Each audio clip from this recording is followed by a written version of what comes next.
Welcome to our presentation. Our presentation topic is case study of Nissan Motor Company Limited, building operational resilience, and we are group 19. My name is Nurul and my two group partner is Jony Debnath, Rumki Islam. We are presenting this to our professor Rai Griffin.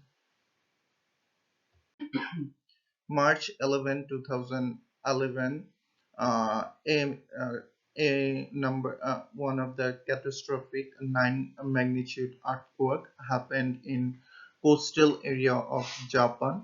For that reasons, the automobile industry are suffered lot, especially nation six factories completely destroyed. Not only nations, other factories also destroyed by this problem. Around 60% was dropped in the production for Nissan and other Japanese automakers. So for that reasons, after the recovery, Nissan was targeted around 2015. They will completely shift their local production in America around 90%, and they will depend on other 50% for North America, especially producing their component for their car. From this graph, we can see that from 2011 earthquake and Nissans and other Japanese automobiles company had a shifted like around humanitarian and economic impact. Around it was like 120,000 yen, and this is the Nissan impact about production recovery. We can see that there is a critical problem in the critical suppliers, and this is the industry production recovery from March to October. From this case study, we find the core issues about this problem.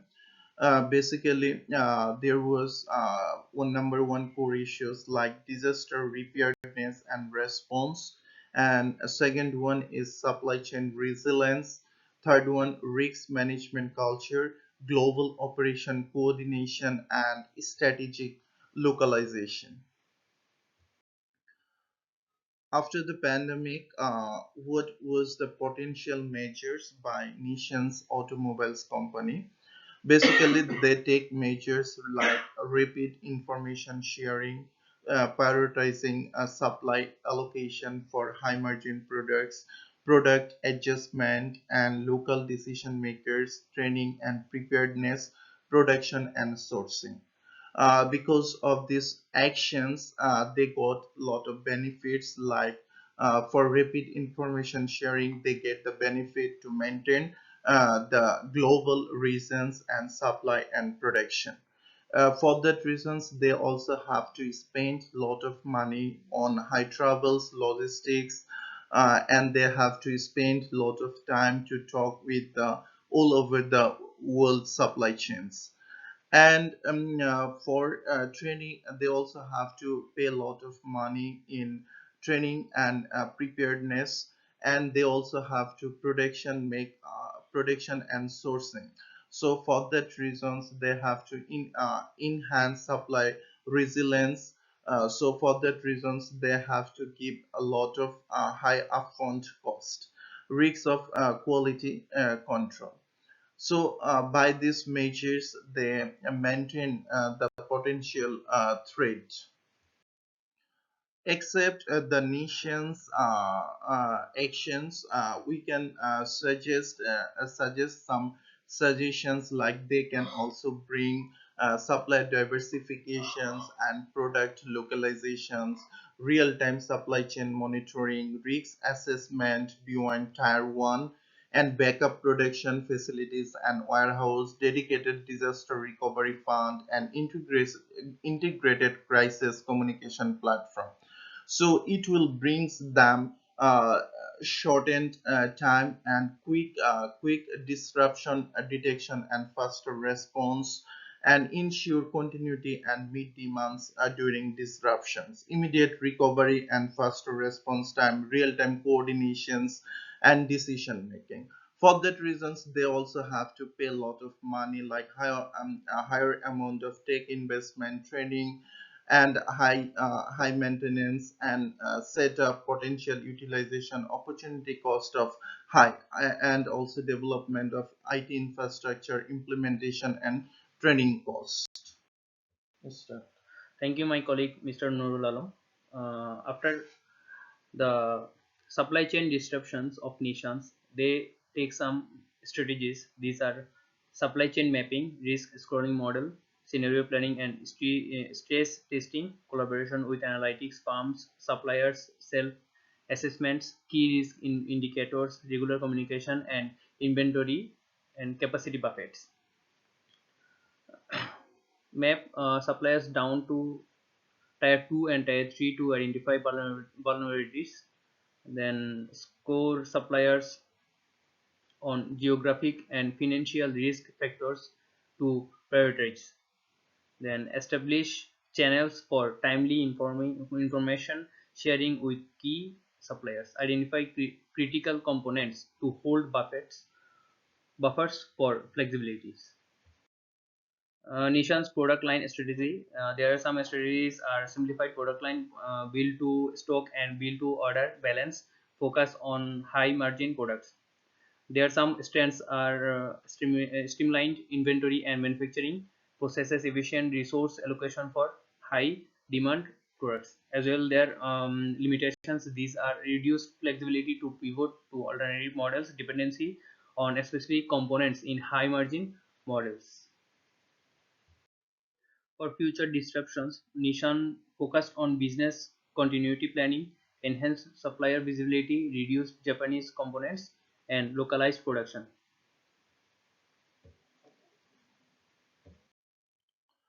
For impact on steady state operations, a nation should focus on cost efficiency, responsiveness to the local demand, and operational complexity.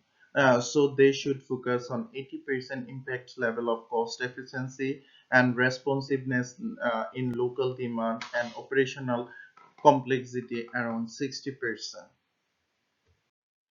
Nations should focus on the priority level of management trade-off, like they should increase their priority level on supplier engagement and resource allocation, flexibility versus standardizations, and resilience versus optimization. And now rest of the part will be completed by my colleague Rumki Islam. Thank you, my colleague Nurul Alam, for giving me the chance to go through the rest of the slides of our presentation. Future operations. Nation's operations in 2 years will likely be more localized, data-driven, sustainable, and resilient to disruptions, positioning the company to adapt smoothly to global challenges while continuing to serve, serve key markets efficiently. This encompasses several critical aspects which you can see in the slide, like natural disasters, flexibilities, and decentralization, and so on. If successful, by addressing these potential threats proactively, Nissan can continue to strengthen its operations and maintain resilience in a dynamic and often unpredictable market environment.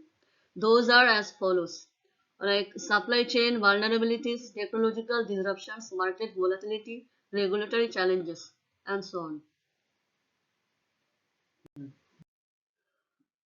If Nissan's efforts to enhance resilience and operational flexibility fail, the company will need to take several critical steps to reposition itself and improve its performance. Here are some strategic directions they could pursue. On a comprehensive supply chain review, investment in technology and innovation, talent development and workforce engagement, financial restructuring, and so on. By taking these steps, Nissan can work to regain its competitive edge, improve operational efficiency, and better position itself for future challenges. Decisions. By making informed decisions in these areas, Nissan can enhance its competitive positions, respond effectively to market dynamics, and build a more resilient operational framework for the future. Those are in investment in development, EV development, product portfolio strategies, talent acquisition and development, etc. Advisory comments. Here are some advisory comments based on the Nissan case study, focusing on strategic recommendations by enhancing operational resilience and competitiveness, of which are enhance supply chain flexibilities, invest in digital transformations, focus on sustainability practices, enhance localization efforts, regularly review strategic objectives, and so on. By implementing these recommendations, Nissan can strengthen its resilience, enhance its competitiveness, and better position itself to navigate future challenges in the automotive industry.